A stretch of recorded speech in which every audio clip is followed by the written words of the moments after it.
ઘરે જતા બે. તમારી દક્ષા 10 દિવસથી સ્કૂલ કેમ નથી આવતી?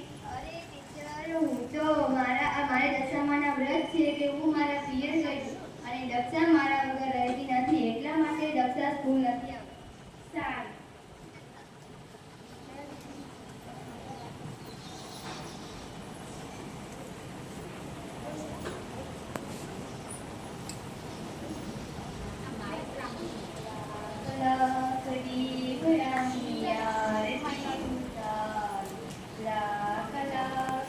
तानू तो बच्चों बच्चों भी रह जेरे आवाज आवશે.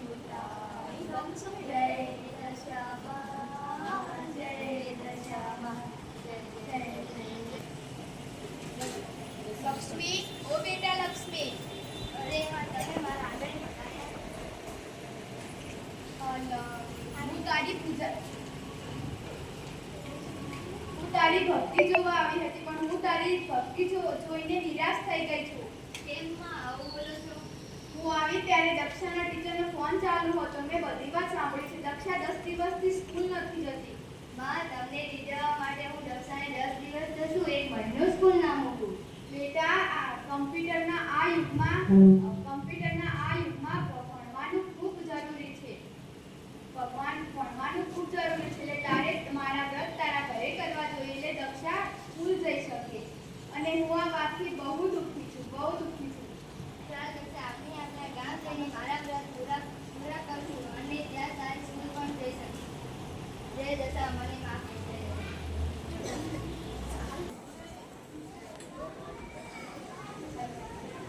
સ્માઈલ કર.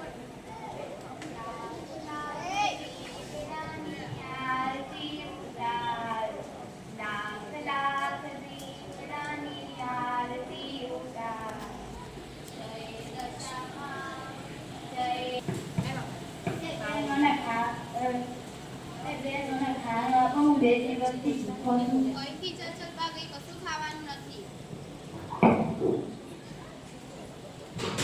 દુર્ગા, ઓ બેટા દુર્ગા, અરે દશામાં તમે મારા આંગણે હું તો ધન્ય થઈ ગઈ તમારે દર્શન કરીને.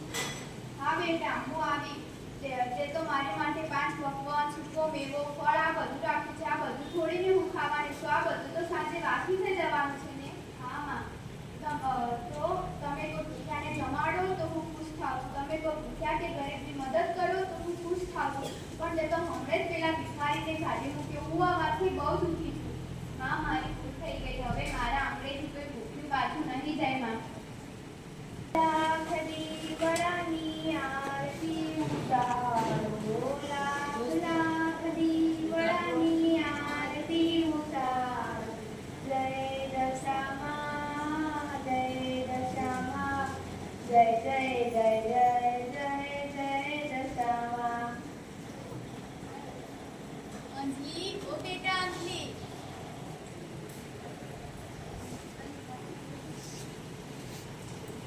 અરે માં, તમને જોઈને તો હું ધન્ય થઈ ગઈ માં, ધન્ય થઈ ગઈ.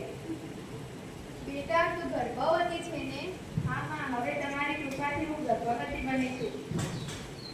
બેટા, આવા સમયમાં તારે ભૂખ્યું 10 દિવસ ન રહેવાય. આવા સમયમાં તો તારા બાળકનો વિકાસ અને પૂરું પોષણ મળતું હશે. આવા સમયમાં તારે ખૂબ ખોરાક લેવો જોઈએ. હા, મને મારી ભૂલ સમજાઈ ગઈ છે. હવેથી હું તમારો ઉપવાસ નહીં કરું, ફક્ત ને ફક્ત તમારી આરતી કરીશ અને તમારી પૂજા કરીશ. ખૂબ સરસ. તમને ખુશ રાખીશ. તમે આ શું કરી રહ્યા છો? માં, તમારી મૂર્તિને પાણીમાં પધરાવી રહ્યા છીએ. બેટા, આ મૂર્તિ તો પેરિસ પાવડરની છે. આ મૂર્તિ તો પાણીમાં ઓગળશે પણ નહીં, ને બધાના પગમાં આવશે. આ મારી ચુંદડી, મારો પૂજાપો, મારો નાળિયેર, આ બધું બધાના પગમાં આવશે. માતા સમાન નદીને તમે ગંદી કરી રહ્યા છો, માતાનું અપમાન કરી રહ્યા છો. આ વાતથી મને ખૂબ જ દુઃખ થાય છે. માં, અમને માફ કરજો. માં, અમને માફ કરજો. હવે અમે માટીની મૂર્તિ બનાવી અને પાણીમાં તેરવીશું.